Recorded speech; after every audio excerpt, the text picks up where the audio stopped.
एक नौजवान था, बड़ा गरीब था, उसके पास माल वगैरह नहीं था। इतना गरीब था कि लोग उसको सलाम करना पसंद नहीं करते थे, लोग उसको मुंह लगाना पसंद नहीं करते थे, लोग उससे सलाम कलाम बंद कर दिया था लोगों ने।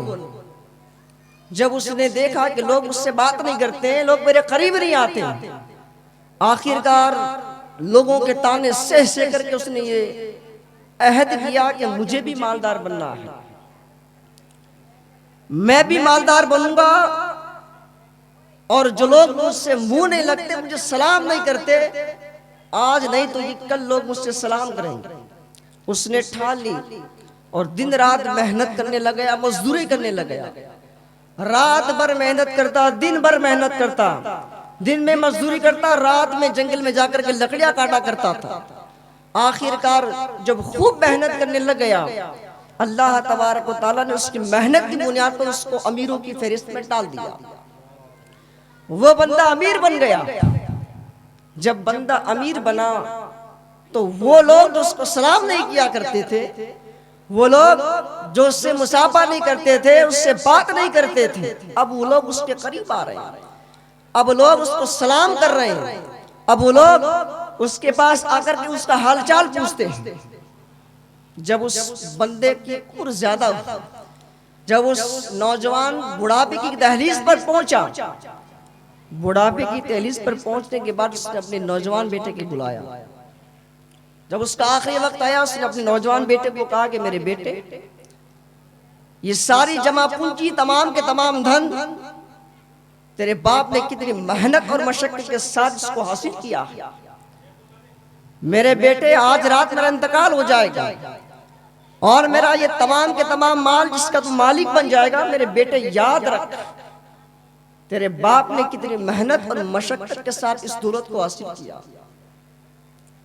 जब भी तू दौलत का इस्तेमाल करना चाहे तो सोचना तेरे बाप की खून पसीने की कमाई इसके अंदर मौजूद है। बिलाखिर वो अपने बेटे को वसीयत करके दुनिया से चला गया। दुनिया से जाने के बाद उसके जहन के अंदर अपने बाप की वसीयत और नसीहत दोनों रही।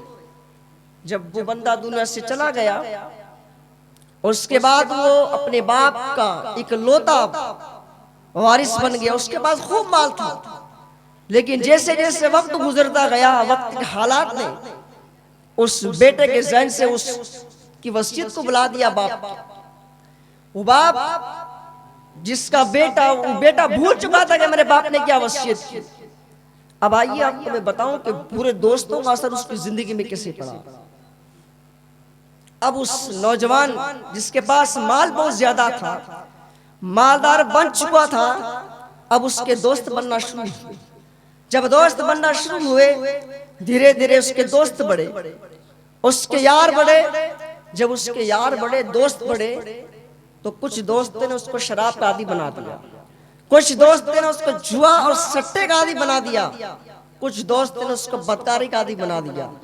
वो नौजवान रात रात भर शराब पीता, वो नौजवान रात रात शराब और तबाक मस्त रहता, खुद भी शराब पीता और अपने दोस्तों को भी शराब पिलाया करता था। इस तरीके से उसकी जिंदगी गुजरती रही।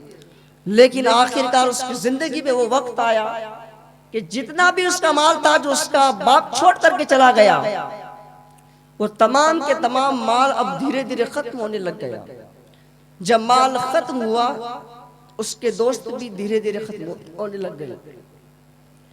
जब दोस्त खत्म हुए, दोस्त चले गए सबके सब। आखिरकार नशे का आदी हुआ था। नशा जिस बंदे को लग जाता है, फिर उस बंदे को नशा जब तक ना मिले उसकी आदत नहीं छूटती, उसको सुकून नहीं मिलता जब तक कि नशा ना मिले। आखिरकार उस नौजवान का मकान था, उसने अपने मकान को बेच दिया। मकान से हासिल होने वाली रकम के जरिए से उसने नशा खरीदा और आखिरकार वो नशे वाली चीजें भी खत्म हो गई, मकान भी चला गया। और आखिरकार उस जिंदगी में ऐसा वक्त आया उस पर कि लोगों से भीख मांगता था, लोगों से कहता, लोगों मेरी मदद करो। लोग उसको ताना दिया करते थे, बदबख्त तूने अपने बाप की वसीयत को टाला, अपने बाप के साथ तूने बगावत की। वो लोगों की झिड़कियां सुना करता था। कहता लोगों जब तक मेरे पास माल था, जब तक मेरे पास दौलत थी, तुम लोग मेरे पास आते थे, मैं तुम्हें शराब पिलाता था, खुद भी पीता तुम्हें पिलाता था। आज मेरे पास माल नहीं, तुम लोग उससे दूर क्यों जा रहे हो? लोग उसको यही ताना देते थे, तेरे बाप ने जो वसीयत की, तूने अपने बाप की वसीयत को भुला दिया। आखिरकार उसकी जिंदगी में वो वक्त आया प्यारे कि वो बंदा उस फुटपाथ पर एड़ी रगड़ रगड़ करके मर गया और उसका दम टूट गया। तो बताइए इसके अंदर सबसे ज्यादा अगर उसका नुकसान हुआ तो बुरे दोस्तों की बुनियाद पर नुकसान हुआ। आज अगर बुरे दोस्त उसके ना होते तो शायद वो नुकसान उसको ना होता।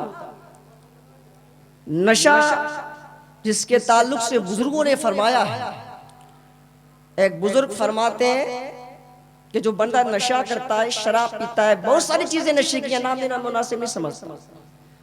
जब बंदा शराब पीता है, नशा करता है, उसको जब कब्र में रखा जाए, कब्र में रखने के बाद उसको मिट्टी दे दी जाए, लोग चले जाएं, उसके बाद अगर उसकी कब्र को खोदा जाए, वो बुजुर्ग फरमाते हैं जब उसकी कब्र को खोदा जाएगा तो देखा जाएगा कि उसका चेहरा किबले से हटा हुआ है। जो बंदा शराब के अंदर अपनी जिंदगी बसर करता है, नशा करता है, उसका चेहरा किबले से हटा दिया जाता है। आज हमारे कौम के नौजवान लड़के जिनकी उम्रें तकरीबन 12 साल से लेकर के 30-35 साल तक की, हमारे नौजवान लड़के चुप चुप करके नशा कर रहे हैं। और नशे के ताल्लुक से बार बार कहा गया मदरसा होस्टिया के स्टेज से, वो नशा जिसने बच्चों को बर्बाद कर दिया। और याद रखना, जो लोग नशे को प्रमोट करते हैं, नशे का कारोबार करते हैं, वो इसी तरीके से गुनाहगार है जिस तरीके से वो बंदे नशा किया करते हैं। आज नशे ही की बुनियाद पर उनकी जिंदगियां तबाह हो रही है। लेकिन इसके अंदर सबसे ज्यादा अगर किसी का हाथ है उन बच्चों को बर्बाद करने में तो माँ बाप का है। माँ बाप को अपनी औलाद की कोई फिक्र नहीं है, मेरा बच्चा कहाँ जा रहा है, कहाँ सुबह कर रहा है, कहाँ शाम कर रहा है। औलाद को पैदा कर दिया, छोड़ दिया गया, उन बच्चों की शब कहाँ गुजरती है, उनकी रातें कहाँ गुजरती है। माँ बाप का ये फरीजा बनता है कि अपनी औलाद की निगरानी करें। इसके अलावा हमारी कब्रिस्तान जो है, इस कौम का कब्रिस्तान, इस कौम के कब्रिस्तान में गवर्नमेंट के जरिए से कुर्सियां लगाई गई थी। गवर्नमेंट के जरिए से किसी भी जरिए से कुर्सियां लगाई गई, उन कुर्सियों को हमारे कौम के लड़कों ने तोड़ तोड़ करके उसको चूरा बना दिया। ये कुर्सियां तुम्हारे बाप की नहीं, इस कुर्सियों का जवाब तुम्हें क़यामत के दिन देना पड़ेगा। यहाँ तक कि बुजुर्गों ने फरमाया कि अगर बंदा किसी के मालिक की इजाजत के बगैर अगर दरी से एक धागा तोड़े तो अल्लाह तबारक व तआला उस धागे के बारे में सवाल करेगा, बंदे तूने धागा क्यों लिया? इसलिए माँ बाप का ये फर्ज बनता है कि अपनी औलाद की निगरानी करें। हमारे स्कूल का हाल क्या है? स्कूल उसको कहा जाता है जहाँ अदब सिखाया जाए, स्कूल जहाँ तहजीब सिखाई जाती है। स्कूल उसे कहा जाता है जब बच्चा इंसान जाता है बन करके इंसान से बेहतर इंसान बनता है। जहां पर जीने का सलीका सिखाया जाए उसको स्कूल कहा जाता है। लेकिन बड़ी माज़ियत के साथ मैं कहूंगा, स्कूल के जो इंतजामिया है, मुंतजमीन है, उन्हें इस बात पर गौर करना चाहिए कि जब हमारे बच्चे स्कूलों से निकला करते हैं, नौजवान बच्चे जब स्कूल से निकलते हैं, तलबा, उन तलबा को मैंने देखा, मेरे दोस्तों ने 1000 बार बताया है, वो तलबा कौम की बच्चियों पर तबसरा करते हुए नजर आते हैं। वो तलबा कौम की बच्चों को इशारा करते हुए नजर आते हैं। अगर इस पर कंट्रोल ना किया गया वक्त से पहले तो इसका अंजाम क्या होगा, इस पूरी कौम भुगतेगी। इसलिए प्यारे, बड़ी बातें कड़वी है लेकिन बयां करना जरूरी था। इसलिए मैं गुजारिश करता हूं उन तमाम वालिदैन को जिनके बच्चे स्कूल पढ़ते हैं, वो वालिदैन जिनको अपने माँ बाप अपने बेटों की खबर नहीं, मेरा बेटा कहाँ जाता है, क्या करता है, आपका फर्ज बनता है। कयामत के दिन आपसे पूछा जाएगा, आप क्या जवाब देंगे? इसलिए नौजवानों, आपसे गुजारिश करता हूं कि अपनी जिंदगी गुजारो तो मुस्तफा की सुन्नत के मुताबिक गुजारो। तुम्हारी जिंदगी ऐसी होनी चाहिए कि तुम्हारी जिंदगी देखकर दूसरे लोग इबरत हासिल करें। हमारे बुजुर्ग फरमाते हैं, हमारा साथी किराम फरमाते हैं कि अपनी जिंदगी के शब रोज को इस तरीके से गुजारो कि तुम्हारा हुलिया देखकर, तुम्हारा चाल चलन देखकर, तुम्हारा चेहरा देख करके, तुम्हारी गुफ्तार देख करके, अरे अपने तो अपने गैर देख करके तुम्हें कहे कि हुजूर का गुलाम जा रहा है, ये मदीने वाले का गुलाम जा रहा है।